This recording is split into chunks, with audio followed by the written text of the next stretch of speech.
Saint François d'Assise. Giovanni di Pietro Bernardone est né en 1181 et mort le 3 octobre 1226 à Assise. Il était un des 7 enfants de Pietro Bernardone dei Moriconi, très riche drapier d'Assise, et de Donna Johanna Pica de Bourlemont, femme pieuse issue de la noblesse provençale. Son père avait épousé sa mère en seconde noces en 1180 après un veuvage.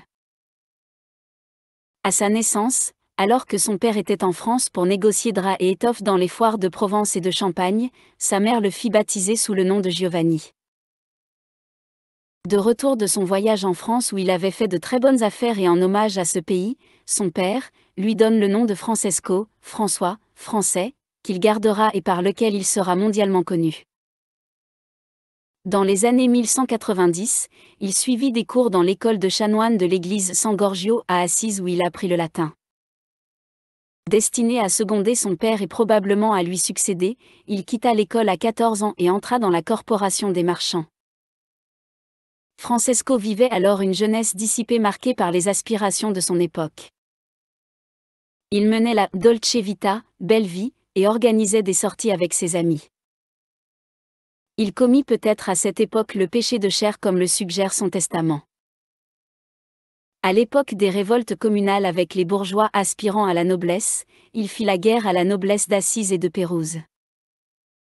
La défaite des Assisiates, en novembre 1202, sera pour lui suivie d'une année d'emprisonnement. Le silence, la captivité et la maladie, début de tuberculose, l'amenèrent à réfléchir. Il fut libéré grâce à l'argent de son père et après son retour à Assise, dut calmer ses ardeurs.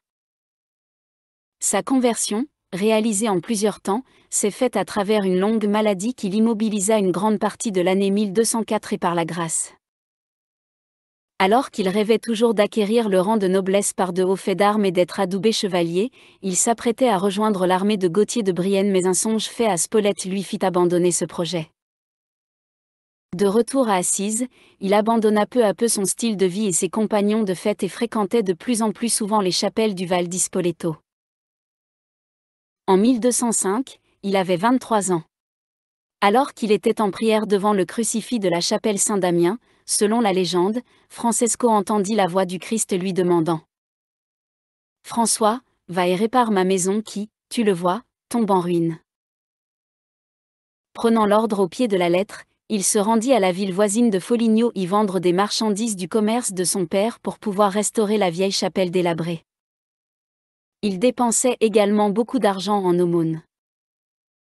À ce moment, il croisa la route d'un soldat pauvre, à qui il fit tout de suite présent de ses habits neufs. La nuit suivante, il vit en songe un grand palais défendu par des armes marquées du signe de croix. Il reçut alors la promesse que tout ce qu'il voyait serait un jour à lui, et aux soldats enrôlés sous ses ordres.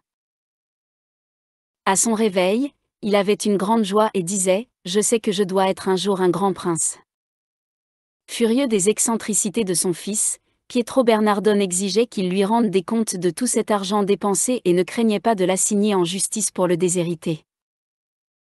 Procès de Saint François.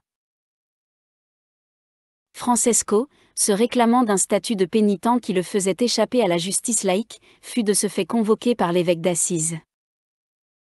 Lors de son audition sur la place d'Assise, au printemps 1206, François rendit alors l'argent qui lui restait, ainsi que ses vêtements, et se retrouvant nu, il dit à son père et à la foule rassemblée : « Jusqu'ici je t'ai appelé Père sur la terre, désormais je peux dire : Notre Père qui êtes aux cieux, puisque c'est à lui que j'ai confié mon trésor et donné ma foi. » L'évêque d'Assise, l'enveloppant de sa cape, couvrit sa nudité, non par pudeur, ce geste signifiant que l'Église le prenait sous sa protection.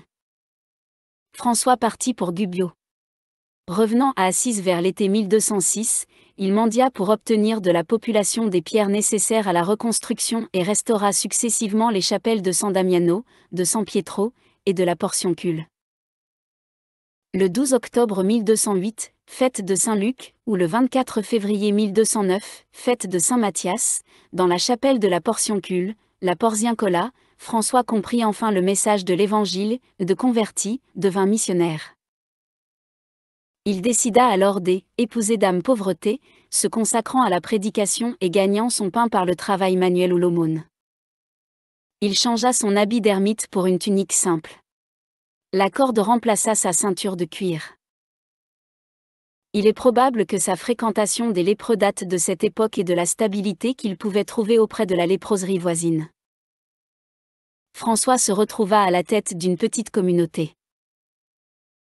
En 1210, le pape Innocent III, qu'il avait vu en rêve soutenant la basilique Saint-Jean de Latran, cathédrale de Rome en ruine, valida verbalement la première règle rédigée par François régissant la fraternité naissante.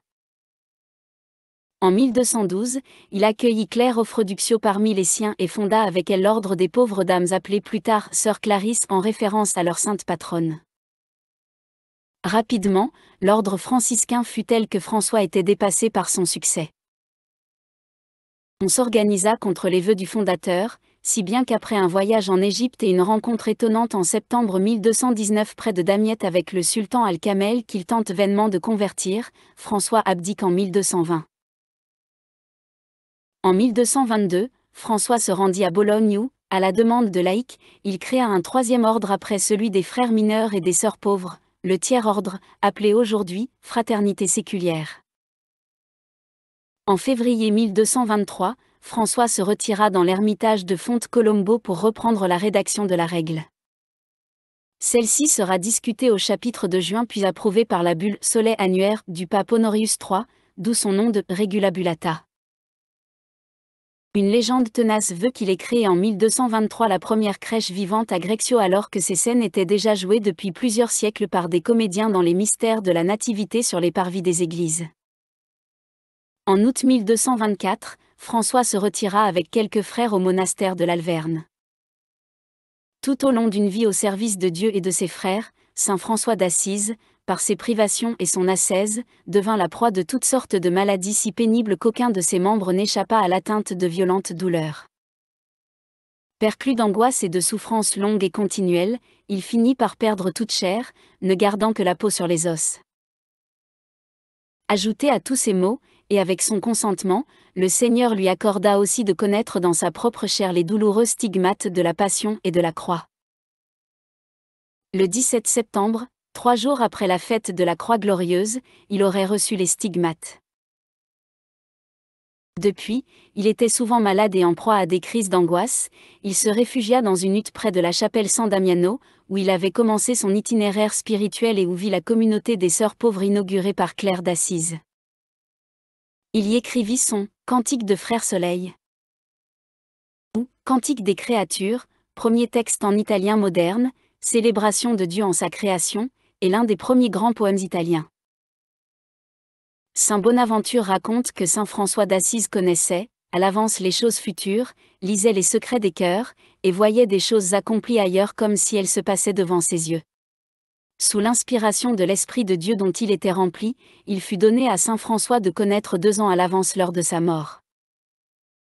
Le Seigneur lui révéla aussi les épreuves de l'Église à la fin des temps par un grand schisme à venir lors d'une grande tribulation. C'est ainsi qu'à l'heure de sa mort, le 3 octobre 1226, il le révéla à ses frères, au début d'octobre de l'an de grâce 1226 de l'incarnation du Seigneur, après 20 années d'adhésion parfaite au Christ en suivant la vie et les traces des apôtres. Il laissa un testament où il professe son attachement à la pauvreté évangélique et à la règle. À sa mort, l'ordre des franciscains compte de 3000 à 5000 frères.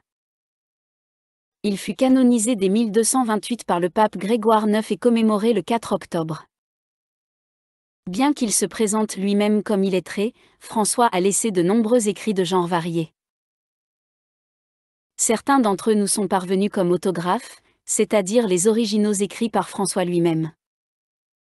Son œuvre, qui comprend les statuts de son ordre, des sermons, des cantiques et des lettres, a été publiée à Anvers, 1623. Rappelez-vous que lorsque vous quitterez cette terre, vous n'emporterez rien de ce que vous aurez reçu. Uniquement ce que vous aurez donné. Saint François d'Assise. Prophétie. Ayant convoqué ses frères peu de temps avant de mourir, en 1226, saint François d'Assise les a avertis des tribulations futures, disant : Mes frères, agissez avec force, ayez de la fermeté et soyez dans l'attente du Seigneur. Une grande époque de tribulation et d'affliction dans laquelle de grands périls et des embarras temporels et spirituels pleuvront, la charité d'un grand nombre se refroidira et l'iniquité des méchants surabondera.